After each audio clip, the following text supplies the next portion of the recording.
welcome John and Andy. I get a chance to say to welcome you guys. You look spry, kind of, Andy. Yeah. So I just want to give you a couple of announcements and ideas around what's going on with our group and what I've been able to, I think, and Joel even mentioned this one, in 2025, and check me on this, Joel, that the NMRA National Convention is going to be held in Chattanooga, correct? That's their intent. That's their intent, yeah. So if assuming that happens, I'm hoping we show up in force for that. Something else, if I heard from our SIG master over at the NMRA, and they're looking for articles and photos. So if anybody's interested in writing, or maybe, two of you get together and write an article, or if there's photos you want to submit, let me know and I'll send you the information where that could be sent. And then, yes, sir. Hello there, young fella. All right. That's our next generation right there, man. That's it. Between LeBron and Charlie, our future is alive and well. That's his train. That's beautiful. Nice. Very nice. Very nice. It smokes. Ooh, me too. It's very good. Yeah. And just a video that I happened to pull up. There's this fella that has a site called Model Tips, Tricks, and Tutorials. And he did one on around how he made his own solution to either dilute the paints, and then he did another one around how to clean the airbrushes, and he uses glycerin, which I never heard of before. But that's an interesting site if you intend to do any airbrushing. Model Tips, Tricks, and Tutorials. So that's all that I have. Joel's going to give us a brief, not an update, but a review of how the convention went in Texas. And then when he's done, we'll turn it over to DC, and I'll pick up cleanup with a brief presentation I've got on a couple of things that I've been doing. So Joel. Okay. I am the SIG representative. I'll probably, my intent is to do an article on our convention, which is probably something we need to do to go in there. The purpose of my attendance at the NMRA conventions, so I generally set up in the special interest group room. We have a large wall display. I believe I've already sent a picture of all that. So I'm not going to recover that. But we talked, and I generally sit there to meet and greet and talk to folks and tell them how to find us. I don't know if any of our new members came out of that, because I talked to a lot of people. But I say that we're a resource, and we're a resource for early rail. So a lot of the early rail interested people have start coming by and chatting. Awesome. It gives us a good presence at the NMRA. Chattanooga would be cool, where we would have several people there. I really miss Paul this year. This is the first year I've done this without him. Yeah. And I very much respect and understand his ideas and where he is with his disease, and I understand those things. Right. But I still missed him. Okay. Yeah, I get it.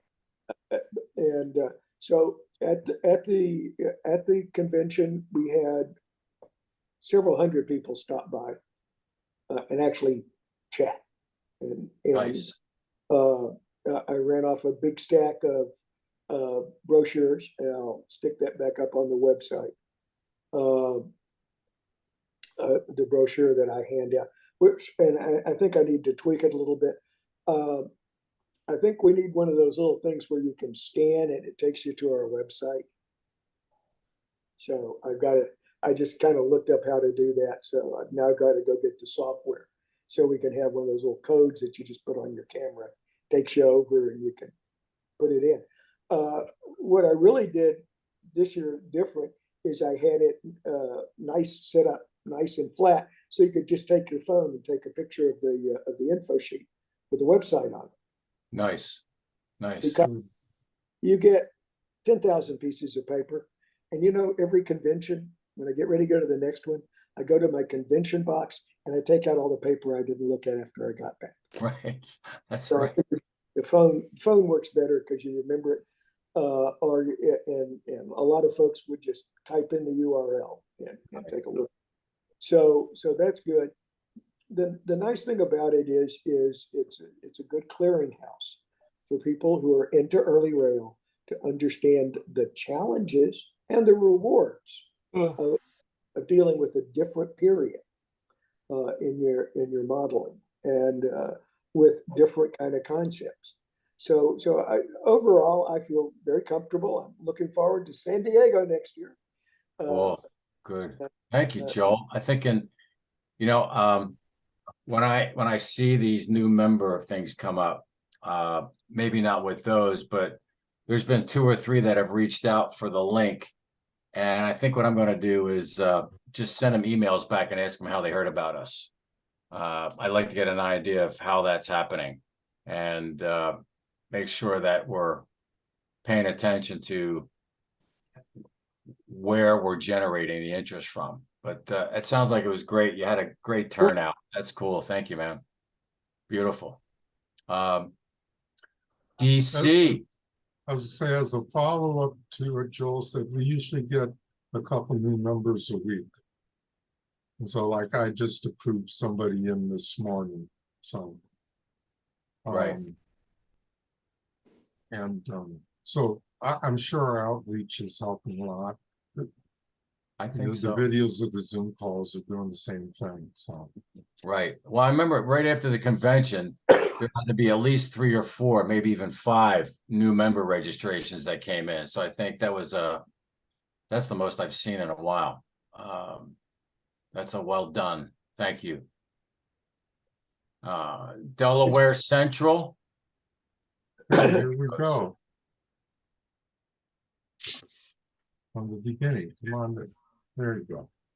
Okay. As everybody probably knows, my line is the Delaware Central Railroad and Steam Navigation Company. And what I've been doing, this isn't going to be an overall layout update, but I've been installing turnouts and track. And I say that I'm actually gluing the track down and been putting in some wooden inserts, but this is a whole nother presentation. As you look at these 3 tracks, this is Crow Car and Foundry. It's going to be the largest industry on the layout. I've got these tracks glued in.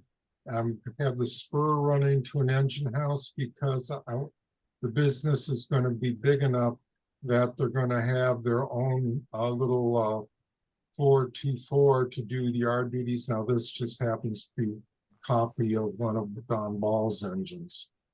But anyways, back to here. I began looking at this track and thinking to myself, if they are going to be doing their own engine maintenance, don't they need an ash pit? And so I went online and looked up the informations for old ash pits. Didn't think to actually look up for photos of it, but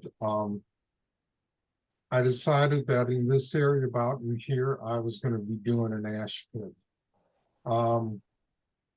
These are some of the supplies I used to build my ash pit. Starting over here on the right, these are Tichy Train nut bolt and washer castings. That number happens to be 82. Evergreen styrene. I used more different sizes, but this particular one is a 0.125 by 250. This down here below, if you can see it, is just Tichy Train 0.020 phosphor bronze wire. And then over here, oh, I should go the brick here. I got that some train show or some scrap bin at some hobby shop some point in my life. And it looked like it was coarse enough that it would be good for the bottom of a ash pit. The parts up here in the upper left, and then these, what are capstones, actually are leftover pieces of this debris bridge kit I built. I built this trestle, but if you look at this picture, see how the arch comes down there?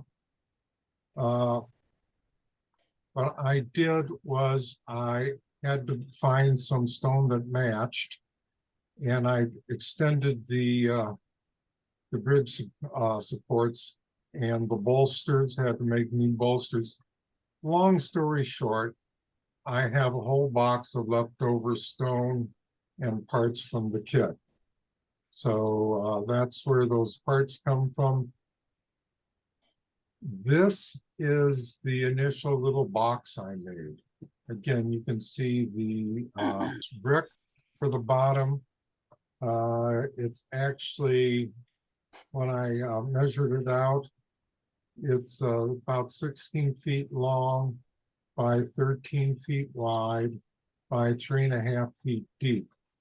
Now that's a little small for the ones I was reading about online. However, I figured with just one little 424, and they might not be running it every day in the yard, that this ash pit size was pretty good. This is some of the leftover cut stone for the walls. Note how I, after I glue it, I kind of leave a little bit of overhang on all the pieces. And then I end up, I've got an ultimation sander. If you don't have one of those, just use a file and sanding block to sand the corner square. And then you invert the whole thing after it's dry over a piece of like 100 grit sandpaper, and you can sand it down so you can get rid of like that little lip there that's left over from the cutting process. Just a comment on question? that. Just a comment on that. I'm sorry?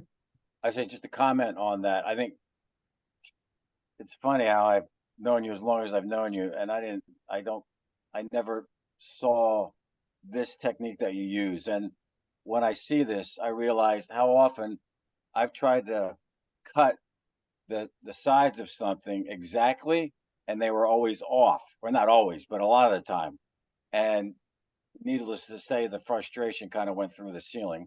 But to see that you do the overlap intentionally, because I had a snide comment, which I'm definitely going to like toss out the window, because No, they are intentionally, basically you take a side and glue it to the floor, and I've got a 1, 2, 3 block to keep it nice and perpendicular. And when that side's dry, then you can butt the next joint up there, making sure it's nice and perpendicular, and you just work your way around.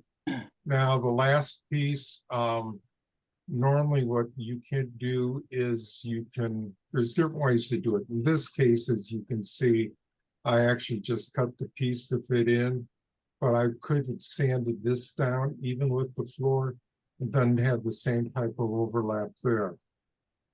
That's a trick I learned back in the early 2000s at an MRA convention in Wayne Weslowski. So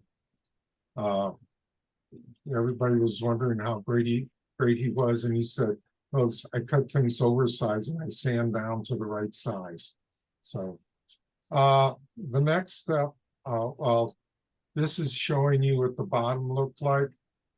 Right here, the white here, this is the 0.125 by 0.250 evergreen styrene.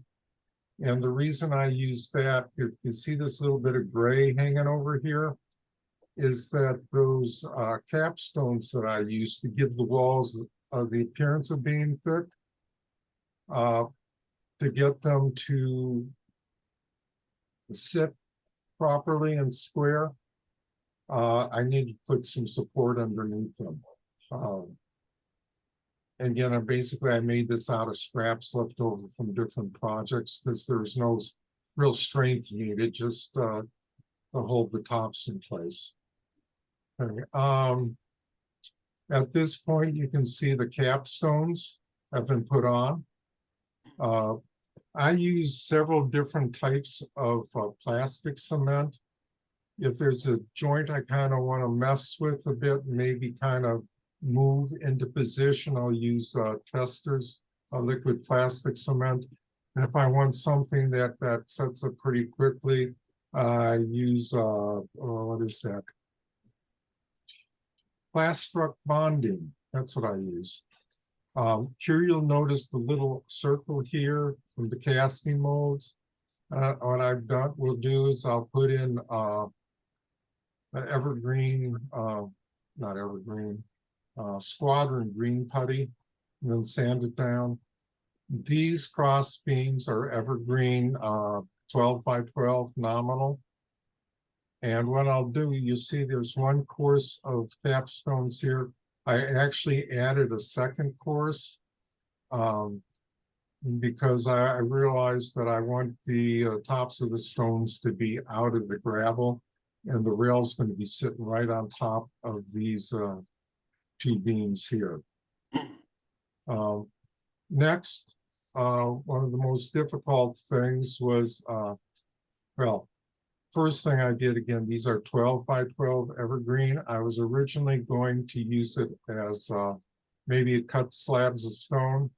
I decided to make it as wood, as well as these are wood. These are the gray things are the Kitschy train nut bolt washer castings. And this is something I picked up from Al Mueller. Actually, you see this is one of the castings here. And what you can do is you can file carefully this little nub off till it's down flush with the top of the nut. You take your scribe and you scribe the center hole in there. And you can actually, by holding the other end in a pliers, you can actually drill a hole through it, which is what I've done here. And then these nut bolt washer castings actually can slide back and forth on the brass rod here. So what you do is you take one of them, and you've got the two nut bolt washer.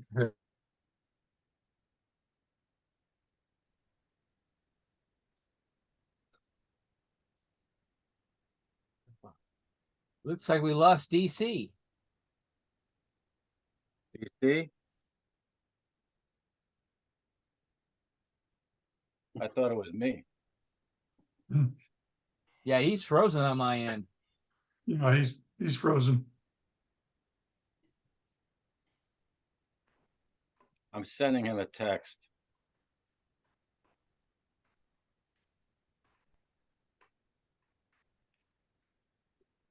So, yes, he was saying he would drill holes in those nut and bolt castings all the way through, so he could slide the brass rod through there, and use those 4x4s to attach the rails. I have no idea where I'm going from here. If anybody else wants to jump in and figure out what he did, please feel free. Hi, Charlie. Greetings. I followed the link you sent just a couple days ago, and I didn't see the update till a few minutes ago. But Oh, okay. Maybe that's him. Did he come back? Let's see. DC did not come back. Somebody else did. All right. Golly, Jiminy Crickets. Hey, LeBron, you have anything you would like to say about the choice that you made for your layout, and what's the current status of that? I'm still in the planning stages. I am rebuilding, and I've had a lot of health problems, and so I haven't been able to do a lot of work on it. And you acquired some helpers, right? Yes. And they've been, have they been by to see it yet or not yet? They not yet. We had it scheduled and I had a heart cath that day instead. Oh, that's more fun anyway. Jeez, Yeah. that's cool. Yeah, it was a lot of fun. They let me have a soda after it was over with. Right. Well, I just got a text from DC. It says computer died. He's trying to see if it will reboot. Oh, so I'll tell you what. Let me just jump into what I was doing, and as soon as he comes back, I'll relinquish my time for him. So let's do the deal.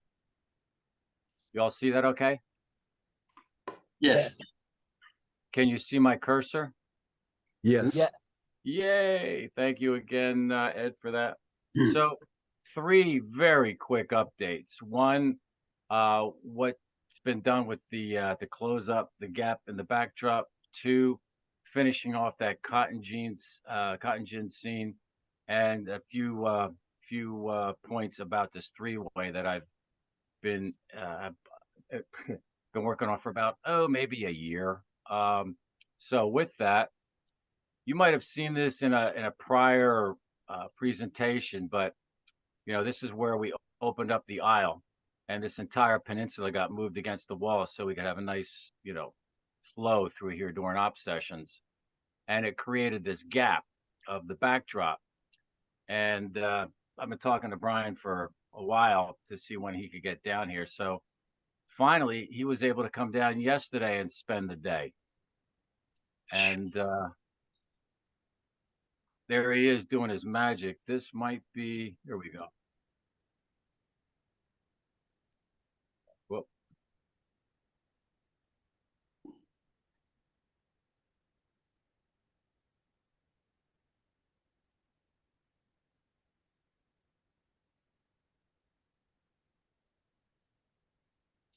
So it's just really fascinating watching him do his thing.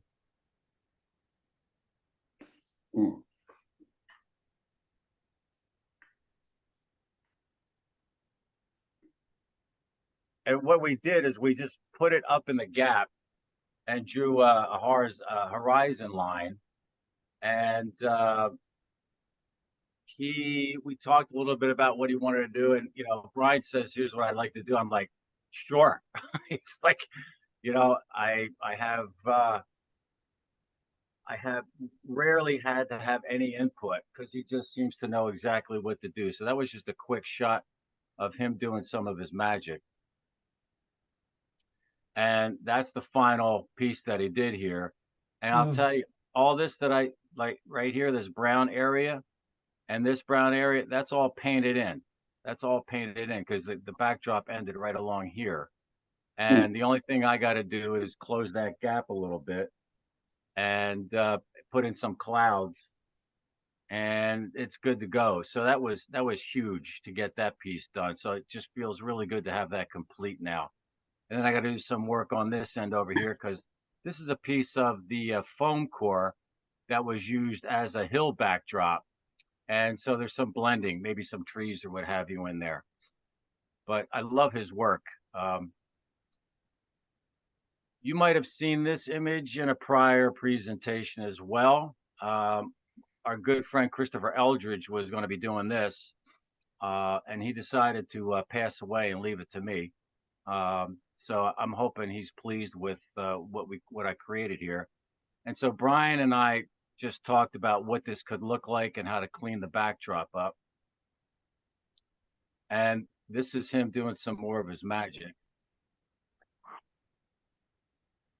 Now, you could see this is still kind of roughed in, but by the time he was done, and you'll see the finished image, it's just remarkable, the eye that he has, and to be able to blend perspective.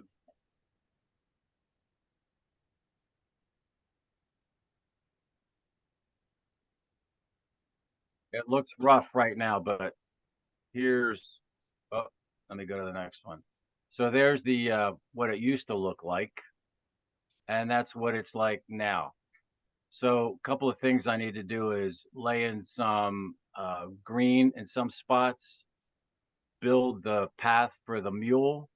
What you don't see is a little chain on here. I had found this video, which some of you might know, called the Tucker Cotton Press. And it's an active press that's part of a field in, not a field, but like a living history area in North Carolina. And he showed exactly how this thing works. This here is the door that would open up to remove the completed bale. And the mule, which was interesting because I forget who showed me, but it might have been on one of the images I showed, and there was clearly like a counterweight on the other side in a different cotton press. But when I looked at the Tucker one, there was no counterweight, and I watched what they did. And what they'll have the mule go around until it presses the cotton, and then they unhitch it, put it on the other side, and work them in reverse. And I was just thinking, why don't they just turn the poor thing around and just walk them in reverse? So that was an interesting thing that they did that. I have no idea why. I don't know anything about the mechanics of this thing.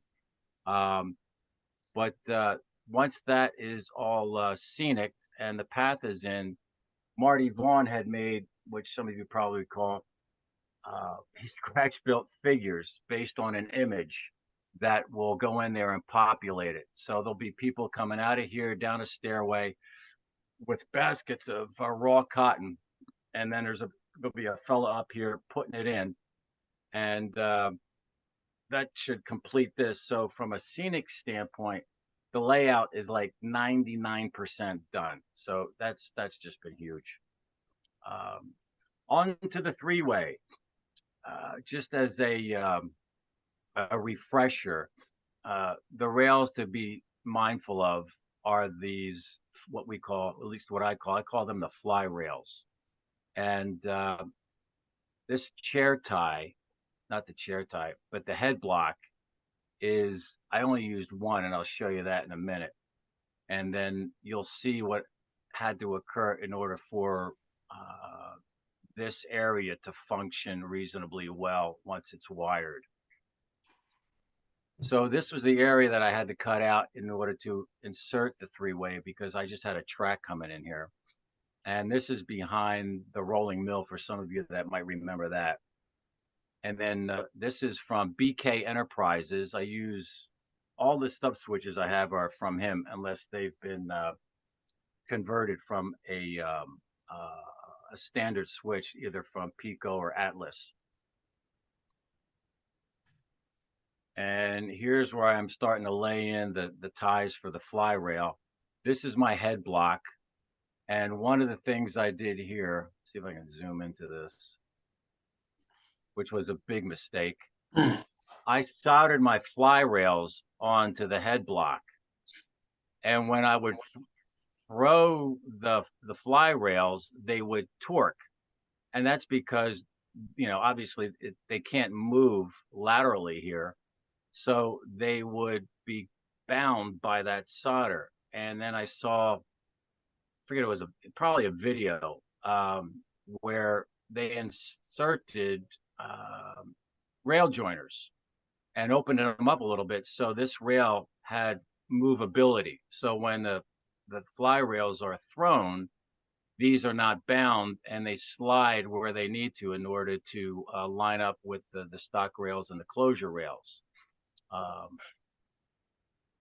And you probably know this, but Homosote I find is the best thing if you're going to hand lay, because it holds the spikes really nice.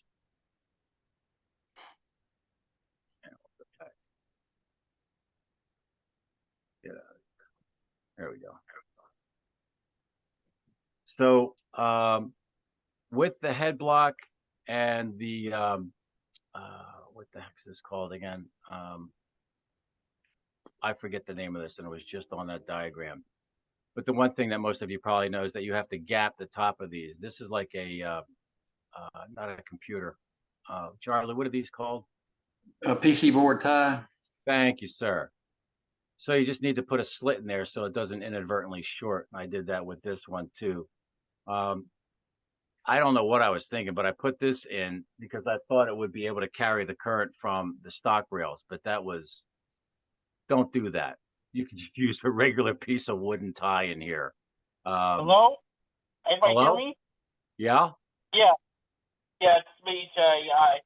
I got on my phone. I'm recording from my phone. Okay, well, we're in the middle of presentation, so just put yourself on mute and enjoy the ride. Hmm. And as you also might know, the frogs need to be gapped. And thanks to Charlie, I realized that I had a couple of rails, these two in particular, these closure rails, which end up as a wing rail, were not gapped. And when I was using my Dremel to cut the gaps, I inadvertently hit the guardrail or the guide rail. And the way I usually close these up, it's mostly for aesthetics, but it definitely helps to ensure that these don't close up for any reason. And I just took some scrap styrene and some of these gaps a little bit wider and made them to fit, and then just took a clipper, a little wire clipper, trimmed them down, and then with my X-Acto shaved them so they'd be nice and flush with the rails and clean them up as much as possible. The next thing would be to just paint these up so they kind of disappear, and then fill the rest of this in with some ground cover. Good old Georgia dirt, that was the ballast. And I think, oh yeah, here's the Arduino. So if anybody has any questions about Arduino, do not direct them to me. I have no idea. I had a good friend, Ray Russell from Tom's River, New Jersey, come in, and he installed this and he put in this panel. The only thing I know about this is that it can be programmed. So there's a program that we downloaded on my computer, and that'll allow you to, in micro measurements, adjust this throw rod so it absolutely lines up with your rails. So this controls the fly rails, and then it's just a matter of programming it so it lines up, and you have a clean run with your cars and locomotive. So here's a couple of test runs.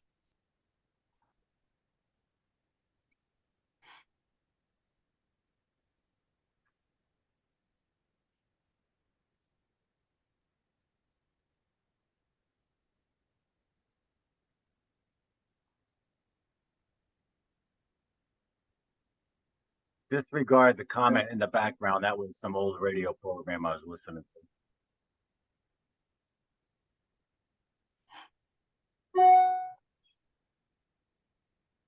Looks like DC might be back. Oh, good. So the good news is those keep alives took it through the frogs. The bad news is when I connected the locomotive with some cars, there was a derailment and a short. But the other good news is I had installed 5 circuit breakers that I got from NCE, and they're all finally working. But there's still a stall with the locomotive. So I think, Charlie, what I'm going to have to do is actually wire up the frog juicers to those frogs and then see what happens. So once that's in, I think it's pretty much good to go. And the operating sessions here should be quite interesting now that I got a 3-way going into Atlanta. So any questions? Cool. Ah, he's back. Yeah, unfortunately, I'm on my laptop, and the presentation's on my desktop, which seems to have died. Oh, I tried rejoining 3 times, and each time it just died right in the middle. Well, I'll be daggone. Well, sorry to hear that. We'll put you in for your part 2 next time. Huh, I apologize to everybody. You should. All been there. All been. Yeah, all good. You look like Sam now, locked in his comfort chair. Yeah. Yeah. So yeah. So Brian, for those of you that might not know, this is Brian Kammerer in the back here when we were in the cab of the general in the Smithsonian the Civil War Museum down in Kennesaw. And LeBron was actually with us that time. That was, I think, one of our first times together. And that was actually our first formal appearance at a meet. And this is what got, the whole thing going here. That's Chris Brannigan in the back, who used to work for the Library of Congress. And he was a great source. He got lots of period photos and zoomed them out. And that really helped me put my Atlanta thing together. Yeah. Wow, that's pretty good. View. What's that? Oh, I was just complimenting your photo back there where with at the general. Oh, thank you. Yeah, that was quite a treat. Is this Jay? Yes, it is. Welcome, Jay. Welcome. So you know what? That kind of leads me into a comment that Joel made when he was over in Texas. So how did you find out about us? Me? Yeah. Oh, well, I'm trying to think of. Well, I was on like two other groups on this whatever this thing site is here. And I guess someone posted. I found, actually, I think it might have been when I found one of the web articles of one of the like that train simulator route of I think it was the B&O or something, and Okay. it had a link to this site and this group, and well, brought me here. Here you are. Well, good. Welcome. So do you model something or do you build? What's your interest? Well, I don't really have much experience in actually making the models myself, but I do have an strong interest in like the 1800s engines and equipment and all that. Now I live over in Lawrenceville, which is like on the other side of Atlanta from Kennesaw, so I'm rather close to the museum there, and I've been there quite a few times, and and then of course I've also gone to see the Texas Atlanta History Center and the Cyclorama when I was there. Right. And then of course there's that museum in Duluth that you guys also should check out next time you're in town. Well, And good. Well, welcome to the group. I'm going to put you on the list for a presentation at some time. So start building something. if I only had that kind of, I could barely carry a train in my hand but anyway. That's all right. I'm just kidding, man. That's all right. Yeah. It's nice to have you I on did actually board. make something in like Blender, like a virtual 3D modeler, which was rather it's a crude box basically. It was a streetcar years ago. Right. Okay. Hello, David and John. Hey, guys. Right. Yeah. Hey, those are some nice. I like your general photo up there and your golden spike engines there. General photo and golden. Who are you looking at? That his illustration there of the general up there, and then the golden spike engines on his shelf there. It's David. Oh, David. David. Yeah. David's an O scaler. Yeah. I have a little bit of O scale, but I'm mostly HO and N. Oh, good man. HO, that's the way to go. And I mostly reserve the O scale for around the Christmas tree. That's okay. You can keep that. Oh, We gotta I get you got going a lot on of. that. I got an awful lot of ornaments of train ornaments that so when that time comes around, I'll be showing you the Christmas trees. Okay, as long as you got a Civil War train going around it. Otherwise, yeah, send me a photo. Oh, I've got plenty. All right, that's good. Any questions? Any other comments? Anything, you know, people, anybody have anything to share or talk about? Just one quick thing. I posted to the group, Monroe Models page with their in-scale Civil War models. The other place is Panamint, which is in Shapeways. Has excellent models. There's another company there. I haven't built their models yet, but Shapeways has several vendors that sell Civil War prints, 3D You know, as prints. you're saying that. Yeah, thank you, Joel. Yeah, Panamint makes great stuff. He started with the N scale Civil War, and then he's also does the HO scale for a lot of the stuff. I just had an interaction with, have you guys heard of Spira? Yes. Wow, they make some great 3D models. The only miss was I asked them for HO, and the first batch they sent me was too big. It looked like S scale, and they said keep it, and just give us an order and tell us what you want, and we'll redo it. I said great. So I go on their site, I make sure I click HO for every figure that I wanted, and it comes back, and it's still big. And I was talking to somebody, and they said, "Where are these folks based?" I said, "Sweden."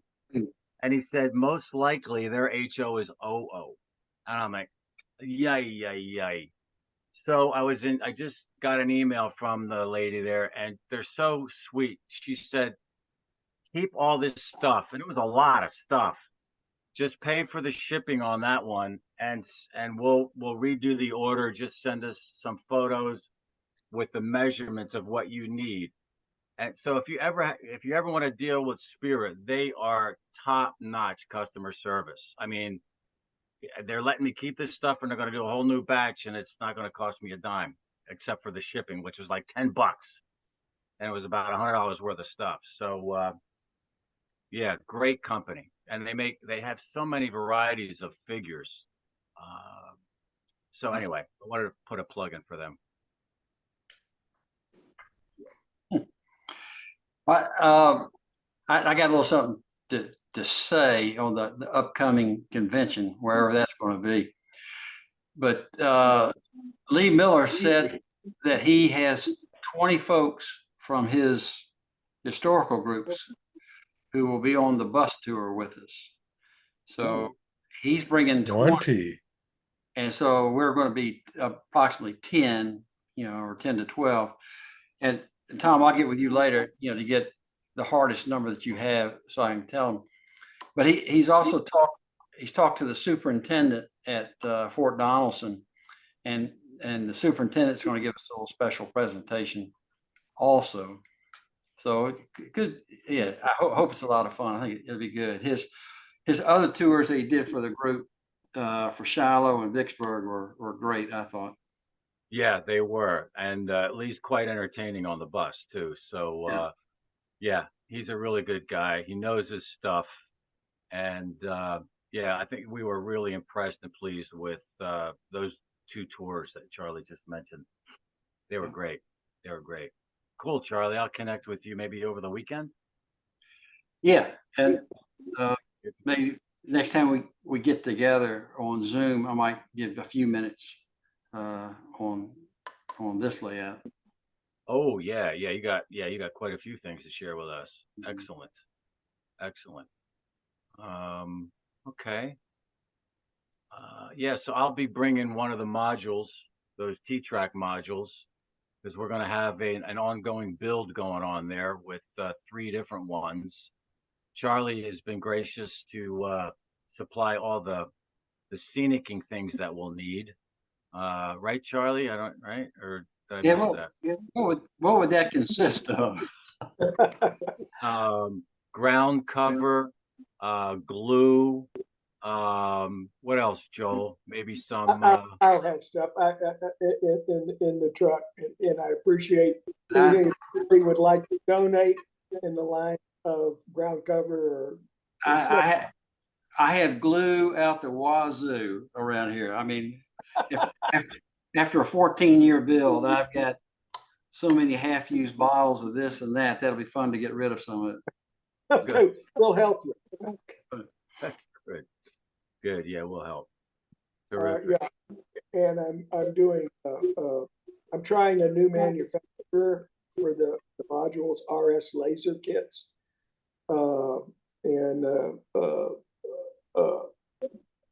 They make some nice buildings in multiple. But I talked to them at the NMRA convention.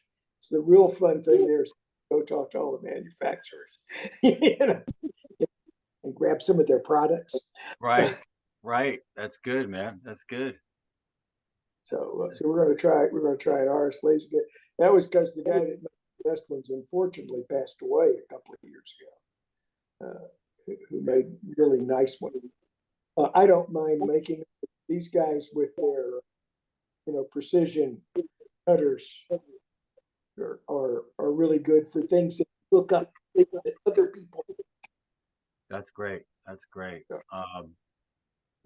For those of you that might have come on later, I was also mentioning that, and I'll front load this with, you know, my intention is to do as much outreach as we possibly can to generate interest and at the very best, you know, new membership. So if you think you have photos or if there's an article that you want to do, I've been in touch with Christina Gambry, who you might recall is a member of our group, although the stinker has never shown up to one of our Zooms. And she's probably going to listen to this when it comes out. But she's been really helpful in identifying the people to connect with if you want to do, you know, send a photo or write an article. And of course, there's Model Railroader. There's the Narrow Gauge Gazette. A buddy of ours, Andy Salcius, did a couple of photos when he was here about a month ago. We'll be submitting them to all these folks, the NMRA calendar. So if there's something that you think would be something you'd like to share, and again, it's great to get your stuff out, but I think it's more about how do we draw interest. So you know, think about, and if you have an idea about an article or something that you want to just share with me and see what we could do to promote it, let me know, because that's pretty much my focus right now is new membership and getting the word out. And that's all for me, folks. Good to go. Okie doke. Charlie, I got a quick question for Charlie or Thom. On the bus that's being arranged for the Fort Donaldson tour at the meet, there's gonna be a price. We're all gonna chip in on that, right? Right. Yeah. So and it's looking pretty good to spread it over 30 people. I'm guessing it'd be just to guess, maybe around $75, something like that. No, that's good. Okay, yeah. I was hoping that was going to be the case. Well, hold me to it, but that's what I'm thinking. Yeah, I think that's good because it'll take the stress out of any kind of driving or doing gas tolls. We just take the ride. That's cool. Good. Thanks, Charlie. All right. Okay. All right, gentlemen. And we're good for the Rendezvous, the barbecue restaurant. That'll be a highlight. Right. Yeah, I hear you got a special price for us on that one, right? We're a nonprofit group, right? Right. Good.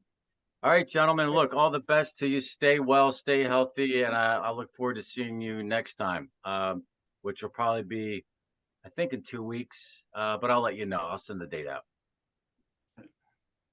All right. Good night, y'all. Night. Night. Come on, guys.